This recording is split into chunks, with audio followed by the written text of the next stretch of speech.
بسم اللہ الرحمن الرحیم۔ السلام علیکم ناظرین، ہماری بہن سمینہ عروج کی آج کی حدیث کا موضوع ہے پڑوسیوں کے حقوق۔ ناظرین، اسلام نے جہاں والدین، بہن بھائیوں اور دیگر عزیزوں کے حقوق پر بات کی ہے، وہاں پڑوسیوں کے حقوق پر بھی تفصیلی روشنی ڈالی ہے اور فرمایا کہ تم میں سے کوئی مومن اس وقت تک نہیں بن سکتا جب وہ خود تو پیٹ بھر کر کھانا کھا لے لیکن اس کا پڑوسی بھوکا سوئے، اور یہ کہ جس کا پڑوسی اس کے شر سے محفوظ نہیں وہ مسلمان ہی نہیں۔ رسول پاک نے فرمایا کہ ایک بار حضرت جبرائیل ان کے پاس تشریف لائے اور پڑوسیوں کے حقوق پر اس قدر زور دیا کہ مجھے اندیشہ ہوا کہ شاید ان کو وراثت میں بھی حصہ دار نہ بنایا جائے۔ پڑوسی کے بارے میں ایک بہت خوبصورت شعر مجھے یاد آیا: پیار کا ایسا شجر گھر میں لگایا جائے جس کا ہمسائے کے آنگن میں بھی سایہ جائے۔ تو سنتے آج کی حدیث۔ دوستو، اگلی حدیث کا ہمارا عنوان ہے پڑوسی کے حقوق۔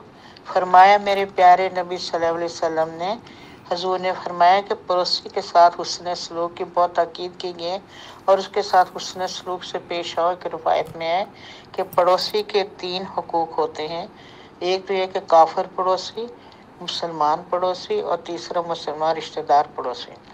تو ان سب کی خبر گیری کرنا، میل ملاپ رکھنا، دکھ سکھ میں ساتھ دینا، تحفے تحائف دینا، اور اسلامی اخلاق کا تقاضا یہ ہے کہ اس کے برخلاف اگر پڑوسی کو تکلیف پہنچائے گی تو یہ بہت ہی برا ہے۔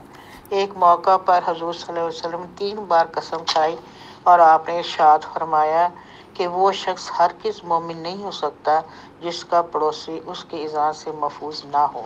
تو اس میں پڑوسی کی بہت تاکید کی ہے، اس کا حسن سلوک رکھنے کی۔ ایک دفعہ نبی کریم صلی اللہ علیہ وسلم کے پاس ایک صحابی آئے، انہوں نے فرمایا کہ ایک عورت بہت نیک ہے، نماز پڑھتی ہے، روزہ رکھتی ہے اور بہت زیادہ عبادت گزار ہے، مگر اس کے پڑوسی اس سے خوش نہیں ہے، وہ ان کو ہر وقت تنگ کرتی ہے اور ان کے لیے پریشانی کا باعث بنتی ہے۔ میرے پیارے نبی صلی اللہ علیہ وسلم نے فرمایا کہ اس کی تمام عبادت بالکل اکارت گئی اور وہ عورت دوزخ میں جائے گی۔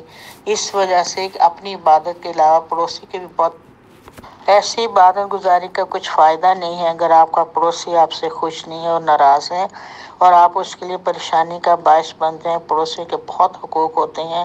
میرے پیارے نبی صلی اللہ علیہ وسلم نے اس کے متعلق بہت تاکید فرمائی ہے، یہاں تک کہ اگر آپ صاحب حیثیت ہیں اور آپ نے اس وقت نیا کوئی پھل کھایا ہے، موسم کا نیا پھل لا کے کھایا ہے، تو اپنے پڑوسی کو بھی اس کو ضرور دیں۔ اگر آپ نہیں دیتے تو ایٹ لیسٹ اس کے چھلکے باہر نہ پھینکیں، تاکہ اس کو دیکھ اس کے دل میں یہ خواہش پیدا نہ ہو کہ کاش میرے پاس بھی اتنے پیسے ہوتے تو میں بھی پیسے خرچ کرتا اور میں اس موسم کے پھل سے لطف اندوز ہوتا۔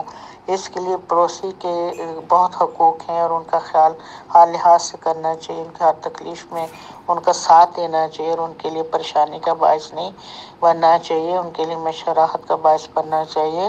اور فرمایا میرے پیارے نبی صلی اللہ علیہ وسلم نے، صحابہ کرام نے کہا کہ ہمارے پیارے نبی صلی اللہ علیہ وسلم نے پڑوسی کے اتنے حقوق بتائے کہ ہمیں تو شک گزرا کہ شاید کہیں وراثت میں بھی پڑوسی کا حصہ نہ ہو، مگر ایسا نہیں ہوا۔ لیکن پڑوسی کے اس کے علاوہ بہت ہی حقوق ہیں۔